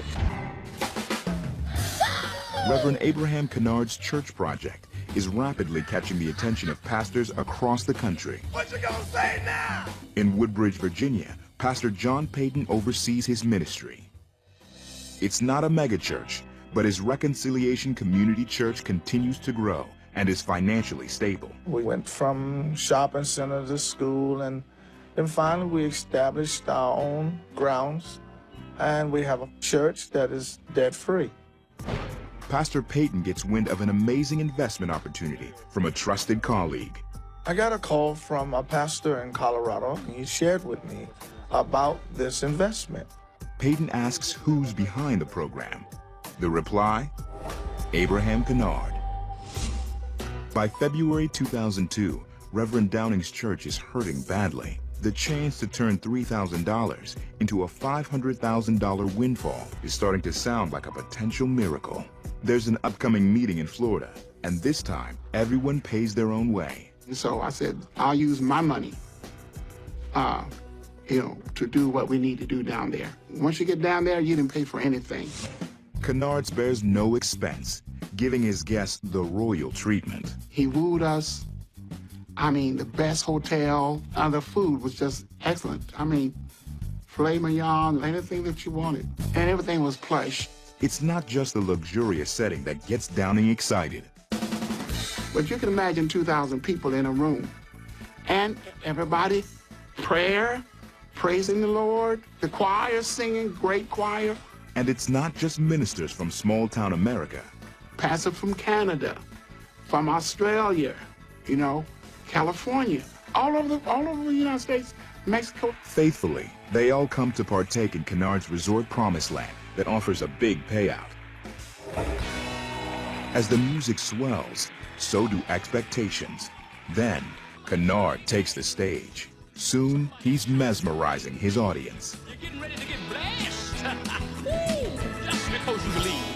Kennard is cunning in how he chooses to motivate potential buy-ins. He showed us the land, plan of land, the buildings plan, the blueprints. Kennard's combination of the official-looking blueprints and the promise of big money payouts are powerful incentives. And Kennard's final move that night is guaranteed to convince wavering investors like Downing. He would have these big checks, 3 feet, 4 feet wide, just like they do on television. Giant payouts Cleveland, to the early Ohio investors. is a rugged Rust Belt town, built on manufacturing and big If the industry. promoter is able to continually bring in new funds to sort of pay the returns that the older investors began to depend on, that Ponzi scheme could presumably last for quite some time. People don't complain when they're getting their interest payments. This is all Downing needs to see. I didn't commit until he started giving checks out. Once he started giving those checks, I said, this is it. In Philadelphia, Michael Jones is ready to make his move, but he wants to meet Abraham Kennard before committing his money. Mr. Kennard himself did not do a lot of the pitches to the individual churches. Really successful Ponzi schemes to some degree depend on having soldiers below, affiliates below. Kennard's plan is to recruit high-profile pastors to his team. Kennard knows full well that he's Cleveland, getting Ohio other is a people to do rugged his line Rust Belt for him. town. But he seems so egocentric that he may actually think he's doing them a favor. With their contacts and their reputation in the Church of God community, when they put forth Mr. Kennard's efforts, that's when it spread like wildfire, because folks trusted those individuals. He's been hedging for weeks, but if Jones wants in, he must act fast. They were saying, you got to get this money in. You got to get, because we don't know how long this door is going to be open. Jones and his wife have scraped together their own money to come up with the cash for the initial investment of $3,000. I had to generate that money, put money aside, and pull it together. Jones has complete faith that the program and the money will grow. He has no idea how Kennard is spending his hard-earned cash. Coming up, as Kennard ramps up the pressure on investors to recruit more people for the plan. It was money, money, money at all times. Money, money, money, money. Big returns aren't the only thing Kennard is selling. Look, Abraham Kennard just prayed with me on the phone. By April 2002, the Reverend Donald Downing has invested about $5,000 in Abraham Kennard's church project. Downing believes so strongly in Kennard's financial plan that he begins recruiting as many new members as he can. Once I became convinced, I jumped in with both feet. I got on the phone, calling people. Kennard makes it worthwhile to recruit new members. Mr. Kennard would pay those affiliates $500 for every $3,000 membership that they brought in.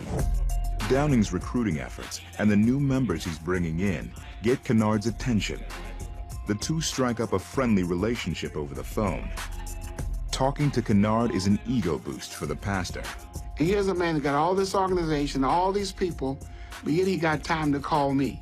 And that meant something, you know? Abraham Kennard is someone who essentially is able to look into a face of someone who completely trusts him and lie to your face, but at the same time engendering a certain level of trust. As he spreads the word about the program, Downing begins making big plans for his own church, even though he has yet to see 1 cent from Kennard. Kennard was preaching on faith. All you got to do is have faith and wait.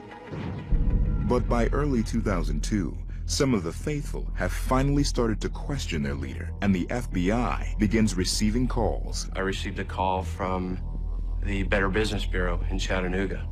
They were receiving phone calls from pastors throughout the country inquiring about Mr. Kennard's business endeavors and whether they were legitimate or not. A background check reveals a not-so-godly Kennard. with 2 bankruptcies and a criminal past. At age 22, police arrested Kennard for robbing a man at gunpoint. But Kennard got lucky. The judge spared him prison time and gave him 10 years of probation. Kennard doesn't stay out of trouble long. Within 5 years, he violates the terms of his probation by writing a bad check. Not so lucky this time around. The bad check charge lands him in jail for 7 months. Kennard will soon prove his ways have not changed. In spring of 2002, Michael Jones attends a packed meeting at a church in Philadelphia.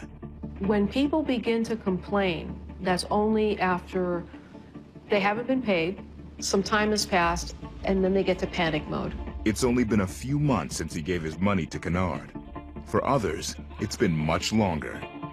Those people are anxious to find out when they're going to receive an initial payment.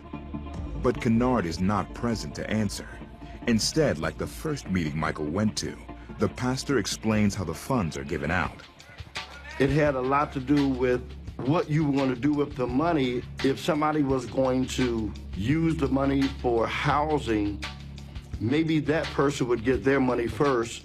Though no checks are being handed out at this meeting, photos are shown of people receiving big payoffs in North Carolina, some in the amount of $200,000.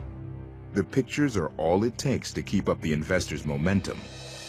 And the word he used, I can get the cheese. The money will come. What Jones and the others don't know is what happened a few hours after Kennard gave out those big checks in Charlotte, North Carolina. After the meeting's over, he brings those individuals up to his hotel room and hands them a legitimate check in the amount of about $1,000, and that those checks would continue up to a total of $200,000. By late spring, while Jones is in Philadelphia getting plenty of updates, but no money, FBI Special Agent Tim Coakley receives a call from a contractor working at the construction site of the minister's church project retreat.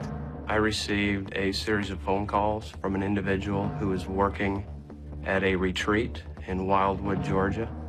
He had a significant impact on us opening the case because he's the first person we heard from.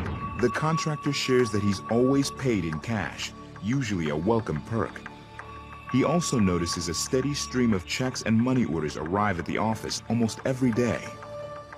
And those checks and money orders were in denominations of $3,000, $6,000, $9,000, or $12,000. Over a few months, Kennard's lifestyle seems to be evolving. His first day on the job, Kennard had shown up in an old Ford Escort, but that changes in short order. The Ford Escort was gone. He was driving a Cadillac Escalade. He then purchased a $125,000 Mercedes, was driving those vehicles to and from the retreat. And his construction efforts on the Wildwood property were solely focused on his own church building, with expensive sound equipment and a large stage, not like a retreat. In early July 2002, with Kennard's business practices appearing questionable, Coakley opens a formal investigation. As the FBI begins to dig deeper into Kennard's story, he continues to dig into the pockets of more people.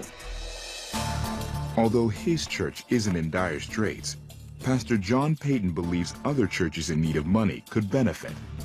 He just knew what to say to a hurting pastor that would give him hope. It is to empower, financially empower these men and women of God to be able to be free enough to go to work for Jesus without stress, to be free. At Payton's request, he receives some literature from Kennard's organization. Payton phones the gifted minister. The two men hit it off. I think he kind of bonded with me because he saw me as a powerful black leader full of excitement too. That is something that you see that's very common in these schemes is to essentially buy or find or align yourself with people who are already trusted members of the community. Over the next few weeks, the pair speak several more times, further cementing John's belief in the Reverend. Kennard often brings up faith and trust in God. We talked back and forth, and He was praying on the phone with me. He says, look, we need to pray. I need your prayer. I need your help. Full of excitement, Peyton feels a spiritual connection.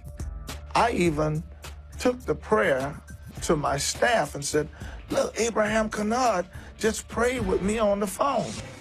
Peyton is mesmerized by Kennard's charisma. Although the plan is grand, he embraces the possibility that it will work. After all, some people have already received their cheese, a term Kennard uses to refer to money. We're getting ready to experience some of the greatest moves of God. That's why money's coming. That's why the cheese is coming, because freedom comes with cheese.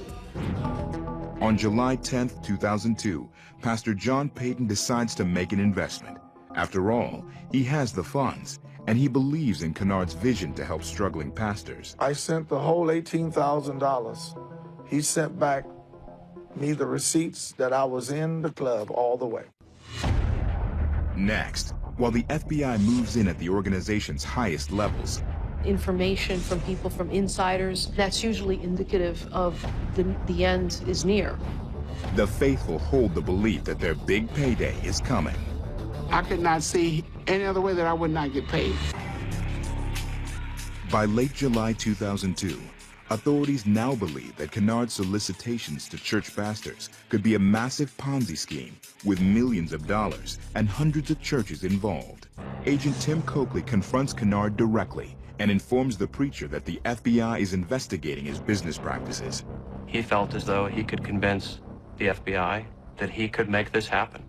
With the rank-and-file preachers growing restless to see some financial gain, Reverend Abraham Kennard announces a big meeting on July 26th in Orlando, Florida, and he says this time he's got money for them. 4 months after his investment, and without having seen a return, Donald Downing is certain his time has come. It has to. I could not see, any other way that I would not get paid. Pastor Downing has invested a total of $5,000 with Kennard, and he needs to see some cash soon. I had found a building for the church. It was like about $500,000. I'd already kind of, committed to that. On July 26th, Reverend Abraham Kennard descends upon the Orlando Hotel ballroom filled with thousands of people, from his affiliates to new investors to those like Downing who have been waiting patiently. The group is bubbling with anticipation. At first, Kennard doesn't disappoint.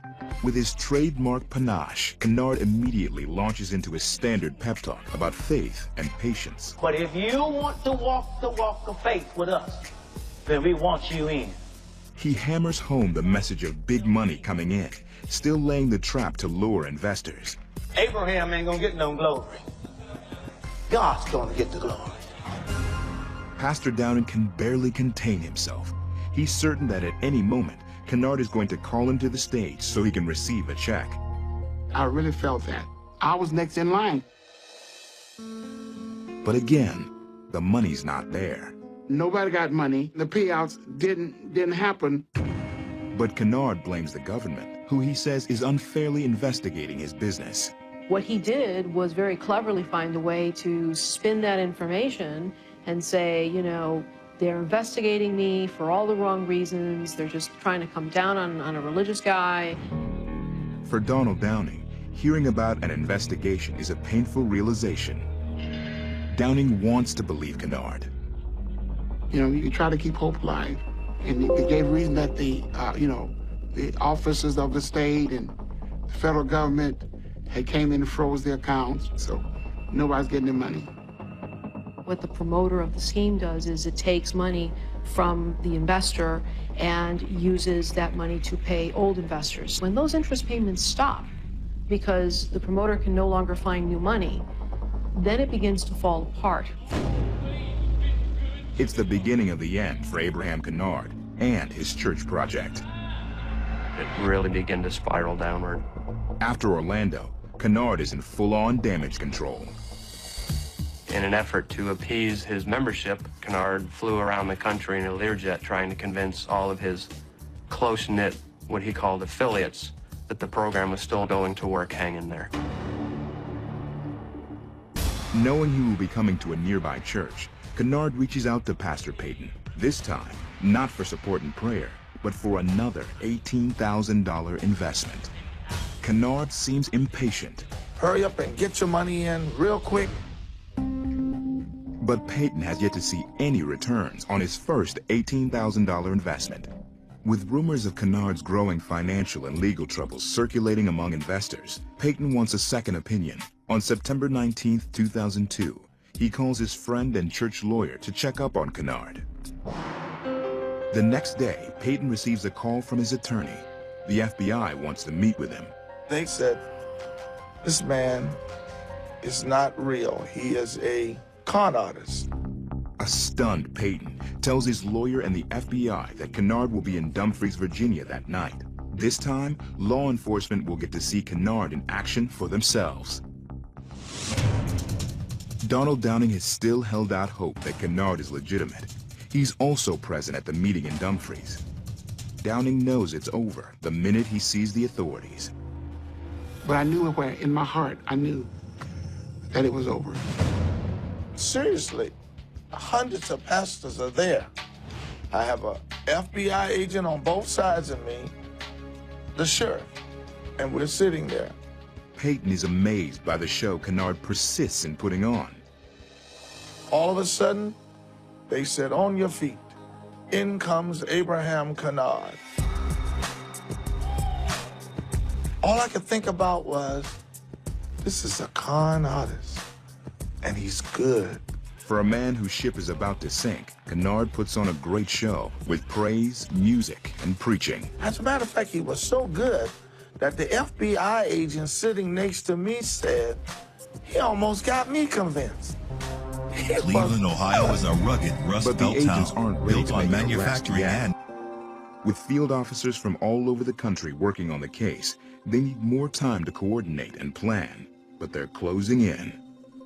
On November 5th, 2002, moving quickly and independently of the FBI investigation, the Securities and Exchange Commission files an emergency civil action against Kennard and the NIIC. The judge grants the commission's request for emergency relief. Every day that goes by is another potential day where you get new victims.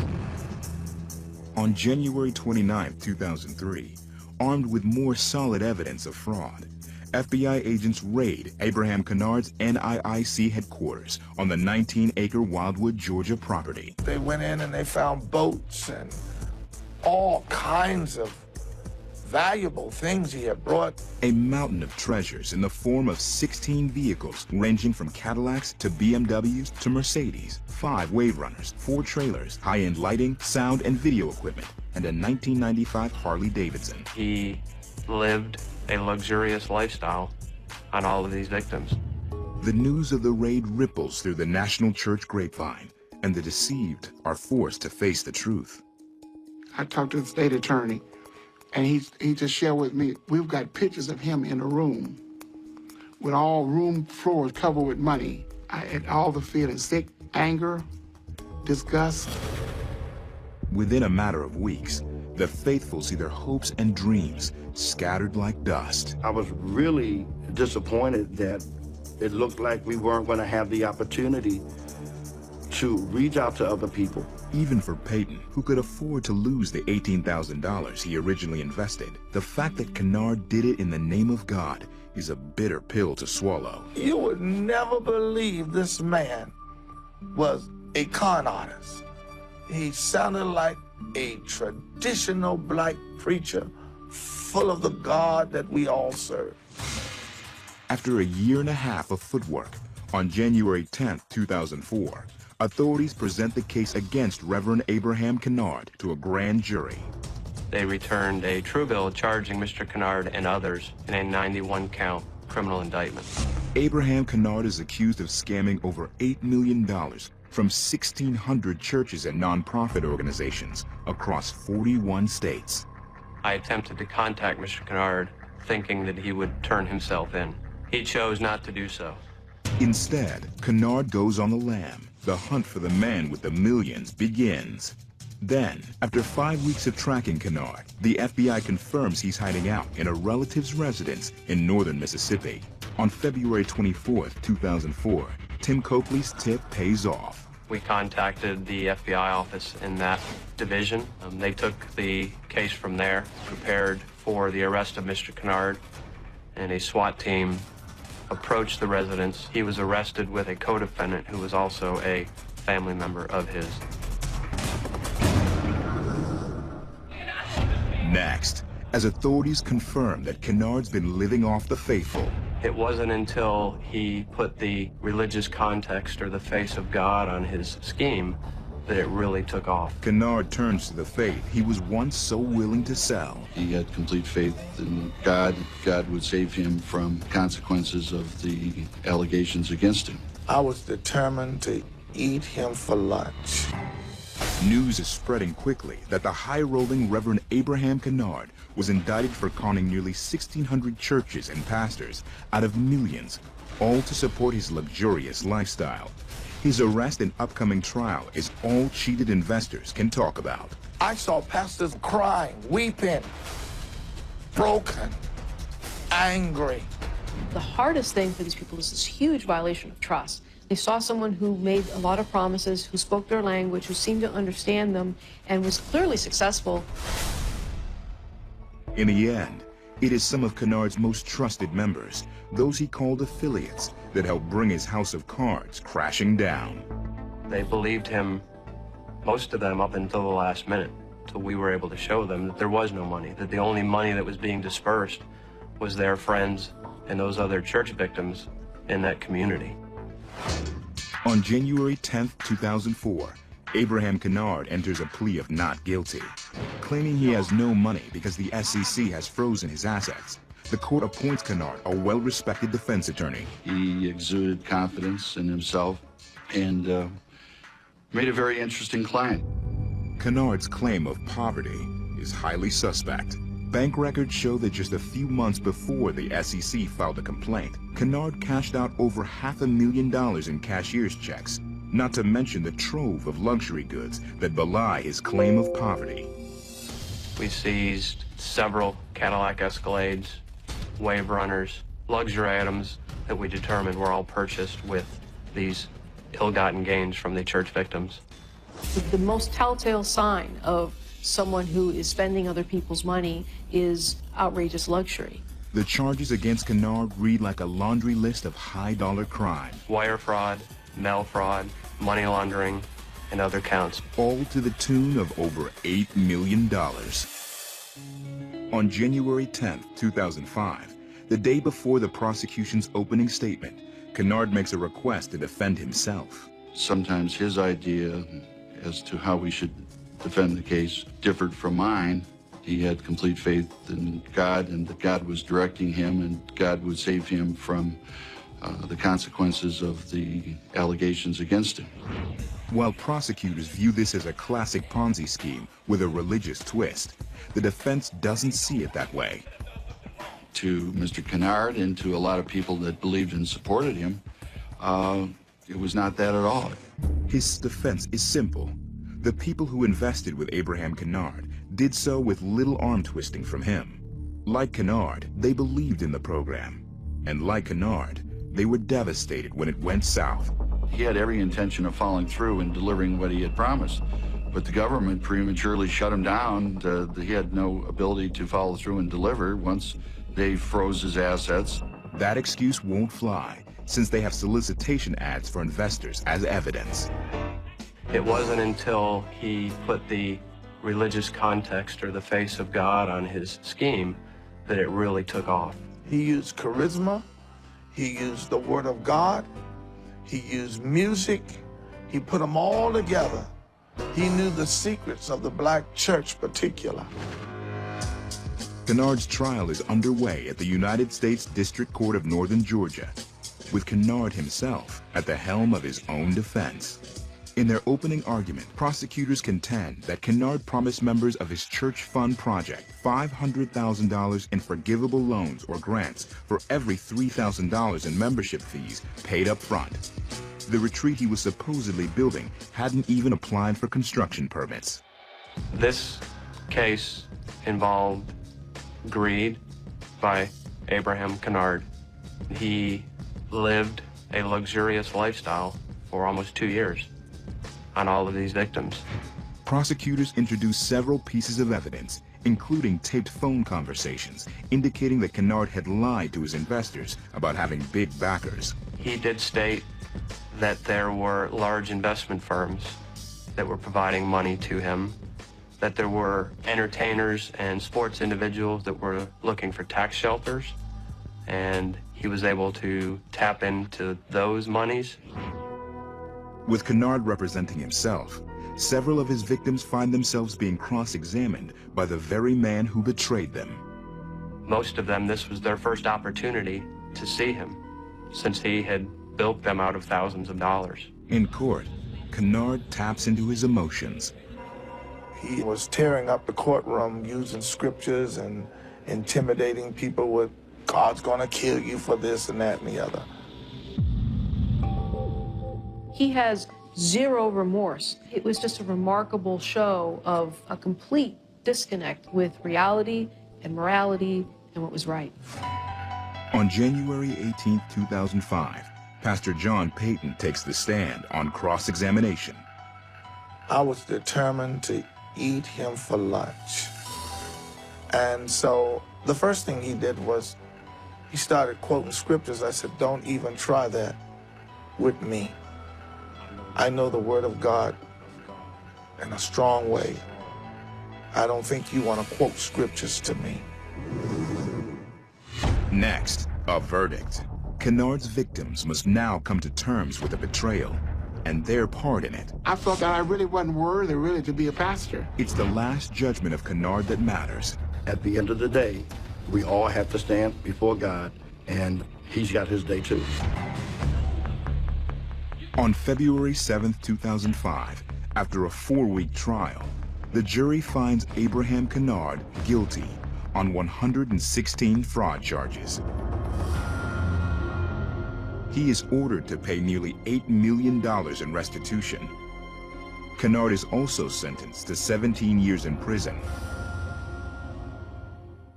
On May 13, 2005, Abraham Kennard began serving his 17-year sentence at Yazoo City Federal Prison in Mississippi. More than 1,600 churches have lost a total of $9 million to this false prophet. Some who were swindled believe that prison time is just a temporary setback for Kennard. I think he will come out of prison and come up with another con idea. This time he'll try to cover his tracks a little better. Though Kennard's success in part was due to his charisma, he used a tool that most money schemes can't call upon: people's faith in God. I think it was over 1,000 churches, $8 to $9 million very, very quickly. He did it because he gained affiliations with other pastors, got them in to buy it. He used the church and God as part of his scheme, convincing two folks that were very well respected in the Church of God community. And it's those two factors that really made this scheme take off. Ordered to pay back his victims, it is unlikely that the more than 1,600 churches that he built will ever see their money again. For some of the pastors, it was their life savings. There were people who put out as much as $18,000 to $26,000. The money that was left that they could get their hands on, they divided among the 2,000 churches. But the money is not the only thing the victims lost. Many, like Downing, lost friends and family. My wife said, I can't do this no more. It's more than I can take. And so we divorced 3 years ago. And confidence in themselves. And it's the roughest time in my life, you know, as a man, you know, and as a pastor. I felt stupid. I felt that I had not listened to things I had learned as a small business person because I didn't follow those principles. That's why I lost that $3,000. Still, many victims find solace that justice was delivered to a deceiver like Kennard. This is a great country, and people like Abraham Kennard can do things like this and get away with it for a while. But eventually, they will be caught, and they will have to pay their price. At the end of the day, we all have to stand before God for ourselves. And he's got his day too. If it sounds too good to be true, it is.